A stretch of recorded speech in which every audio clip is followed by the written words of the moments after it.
So this morning has brought the biggest smile to my face as I get to welcome Marg Jobling, Chief Marketing Officer for NatWest Group, to be my very special guest on Talk with Sally in our Do or Die series. So Marg, thank you for taking part, and it's a huge welcome today. Thank you. Lovely to be here. So Marg, at the moment, you don't need me to tell you that the world's quite interesting, isn't it? And there's a lot of challenge. In the midst of the challenge and pressure that leaders, their teams, their customers are all facing, do you think the passion for giving back, for making a difference and doing good in the world is that sustainable bedfellow to growth, especially in those more traditional industries? And how can marketing be used as a force for good, for positive and sustainable change? So a lightweight question to kick us off there. Wow, there's nothing like a big meaty one to get going. So I don't think businesses have got any choice, Sally, if I'm honest. I think the world has shifted post-COVID, and I think we all woke up and went, what's all this life around and what we're here to do? And actually people are looking for meaning. So I think as someone who is an employer, we need to give people meaning in their job, meaning in their role, to attract talent, to retain talent, but also to fulfill people in a way that I think you need from work that you've never needed before. So I think there's a people aspect. I also think business has no choice to step up to the mark around how we're solving for climate. What are we doing to make the world a better place? I don't know if I'm unusual, think profit and doing good go hand in hand. Oh, I'm with you. Customers make choices. And now in today's world, I've always said brands have got nowhere to hide. If there's a dissonance between what you say and what you do, you'll be found out, because actually in the world of digital media and transparency, so I think brands have a responsibility demanded by their people, but also by their customers. And actually, ultimately, I've said, if you do the right thing for your customers and communities, good and commercial outcomes follow. So I think in today's society, we have a responsibility and a duty. And what role does marketing play? I mean, marketing ultimately stimulates demand. So we need to be advertising and communicating the right stuff. I think we also illuminate what the business stands for. So we're a firework that actually shows all the great stuff that we do as a business. And back to where I started, it has to be authentic, it has to be real, because if it's not, you'll be found out by both your people and the people who you sell great products and services to, your customers. I think that cut through just shows, doesn't it? When there is that authenticity and the purpose aligns, it's powerful. It's so powerful, and you can't fake it. No, you definitely can't fake it. Do you have any tips or techniques that you've used or employed on helping identify that purpose and get it to have that real kind of character and meaning from an idea into something that's actually driving positive change? I mean, I think it starts from who you are as a business. I've always said the first thing you ever do is back through the archives.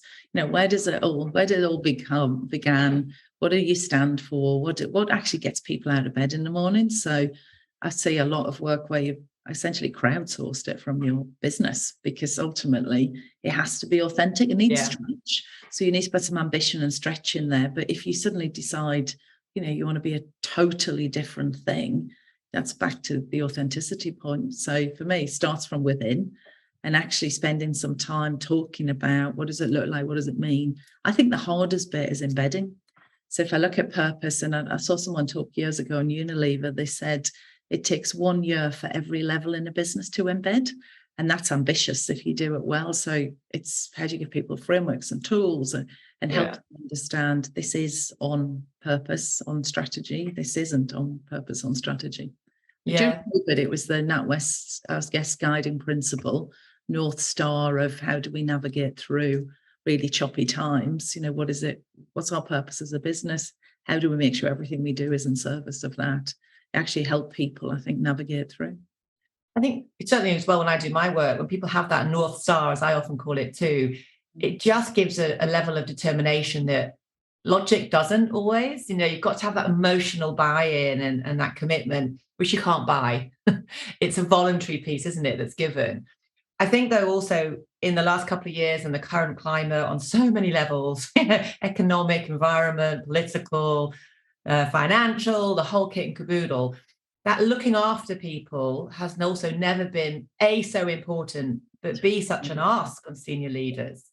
So any advice or things that you've seen work or don't work out there in the world that you can offer people watching or reading about how to look after their teams well?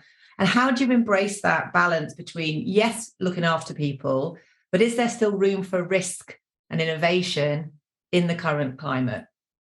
Wow. I mean, I actually think our current climate and how we're operating is one big, massive risk in innovation and social experiment, if I'm honest. Isn't it just? Yes. Who knows how it's going to work out. I don't think we have any clue about the unintended consequences of a global pandemic and a war in 2022 and massive inflation and interest rates and.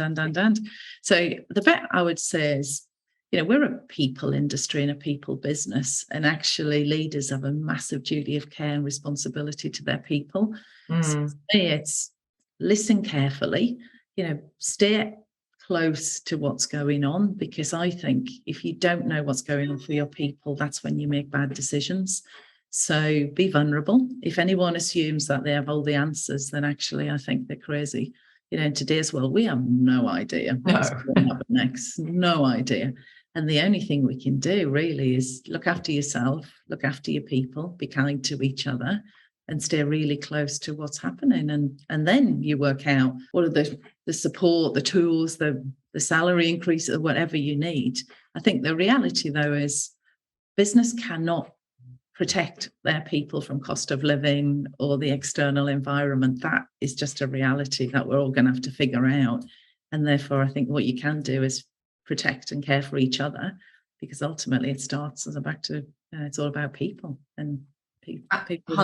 100%. And is there something that you'd be happy to share that you personally do, Marg, that you've found works well for helping you keep your needs looked after? I always say there's the saying, lead us should eat last, but I think no, eat first, because if you're not looking after you, then how can you look after other people?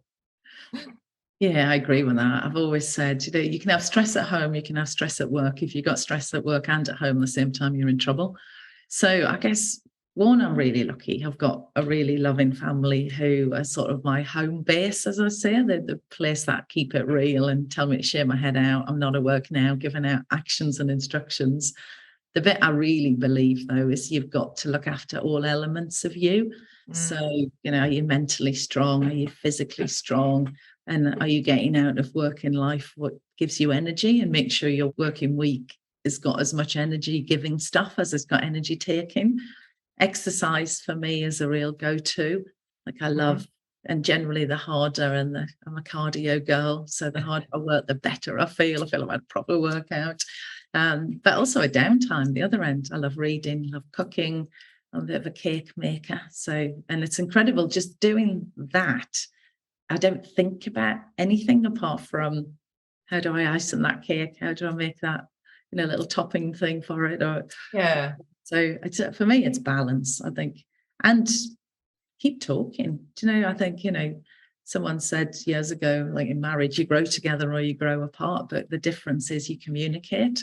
So I think when you're struggling, talk about you're struggling, when you're having a great time, then actually make sure that you share the love. But I think it's balance. I mean, the world is bonkers, Sally. It's bonkers. If I heard the word unprecedented. Oh my gosh, don't. I know. In the last 3 years, ever. Unprecedented. Oh, there we go. But, and the bit I don't know, is this just our norm? Is this our new reality? I think when all of that, you've got to look after yourself, because there is I think a misconception that if you're not, if you're giving it all away, then actually I think you're useless ultimately to people. So you have to be resilient and strong and, feel like you're getting return on your energy. Because if you're not, I think you'll burn out. Oh, especially in the world currently. And I think what I see leaders forgetting, or perhaps their companies forgetting, some kind of collective amnesia, is the fact that this has been going on for a long time. It's almost like COVID's been put in the nice little drawer. Pandemic, that's done now. And we didn't have time to breathe until it was, the horrible events in Ukraine. And then wham, that's still happening. And we've got the cost of living and the energy. And I think, don't forget these aren't one-off events. They're a chain of events that I think haven't we're even in had any trauma, Sally. space. I do. Yeah. I think we're in trauma, and it's quite dramatic, but I don't think we really, really know how to process. We had 2 years locked down, like we're backing up, and now you've got war, and we're facing into cost of living, and I generally don't even think we've processed or know some of the unintended consequences of what these few years have brought to us, whether it's mental health or children's development or customers who are living hand to mouth. I think we've all got, that's why I think be kind to each other. It sounds really basic, but actually try to understand what's going on for other people. Your reality is not everyone else's reality. We're all different. Oh, 100%. And I love that point you made about basics. Often when I work with my clients, I say, don't ignore the basics. It's the easiest thing, isn't it, to skim over the basics and try and work with a bigger, knottier challenge, almost as a bit of a distraction.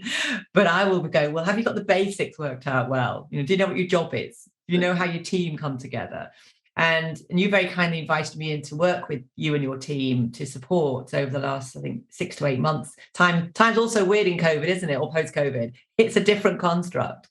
I'd love to know from our work together in terms of tools or techniques or little simple breakthrough moments that you felt really did help the team and also helped your good self. So I would say a few things for us, because one of the things we wanted to do is come together as a collective, like a great set of individuals who are doing a brilliant job. Actually, the thing that really stuck with me is when we did motivations. Like, what's your purpose? What gets you out of bed in the morning? And actually start to reflect around the table that we're all quite similar and different. I think we all aspire to, work in a high-performing team and create a great culture. But actually, when you start to understand each other more around, so what do you uniquely bring to the table? What do you uniquely need from this team? Then I actually think we started to gel at a level that we never had before.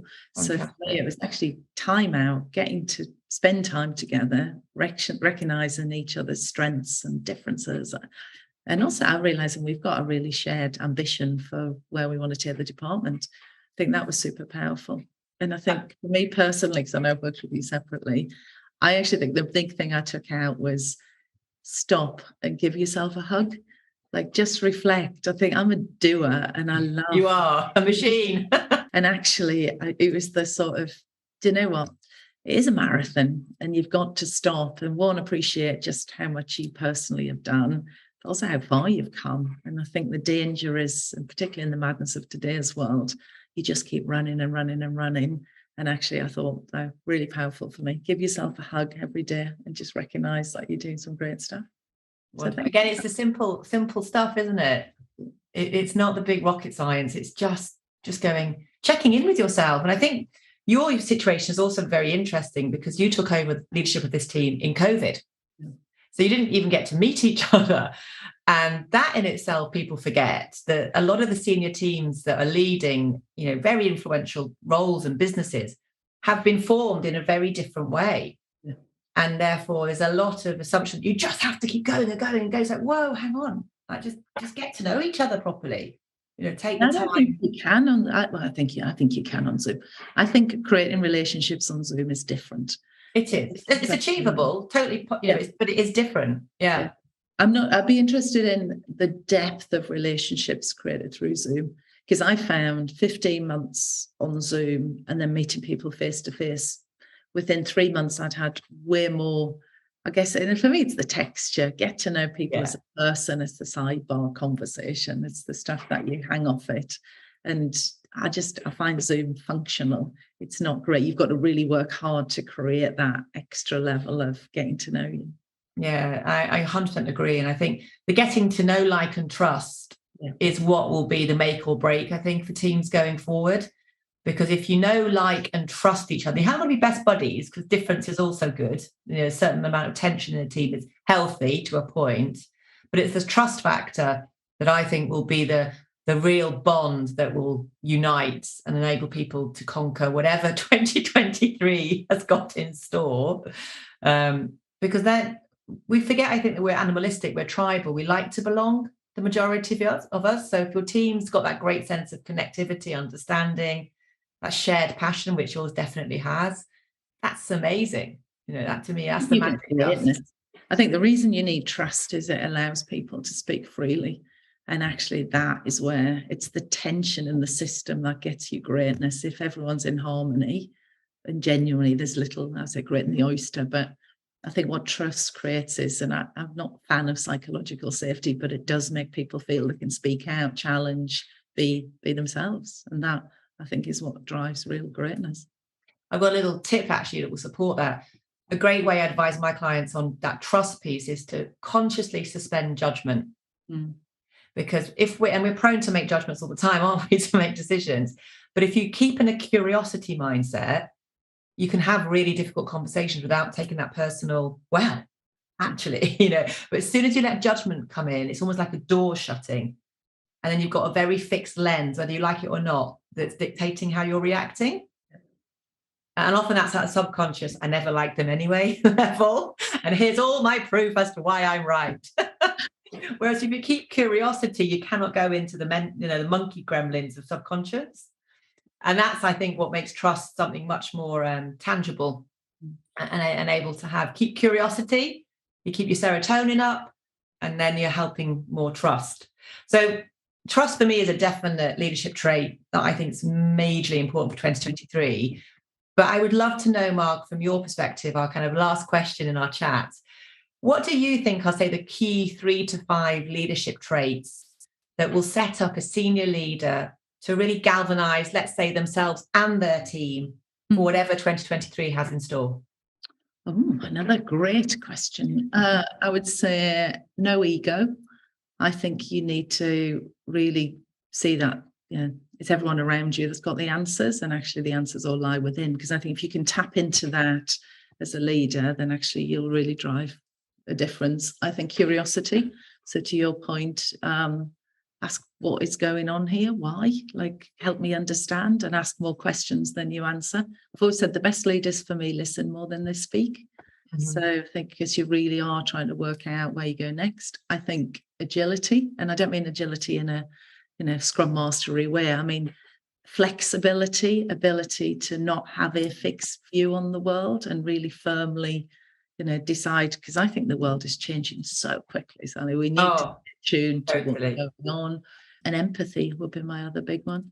And I think, which is back to, listen, be kind, look after each other. If you could do all of that, I think ultimately what you'll drive is inclusion and greatness. And I think we talk a lot about diversity. I think actually inclusion is the important piece. How do you make, from whatever background, whatever experiences, whatever points of view, how do you harness the power of that? And I've always had this theory in corporate worlds that they don't like conflict. So actually inclusion is really hard to do well, because ultimately you have lots of differences of opinion. You need to be able to manage differences of opinion, and that means you need to have no ego, you need to listen, you need to be curious. So I think if you can do that in a world that continues to shift, I think we'll do very well on the other side, because ultimately it's all about people. It is. Marg, I could talk to you all day. You always bring a fantastic smile and energy to every conversation, despite the pressure you're under. You are a wonderful leader and an absolute joy to have worked with thus far. And thank you so much for being a guest. Incredible nuggets there. Thank you so much. Thank you. Right back at you.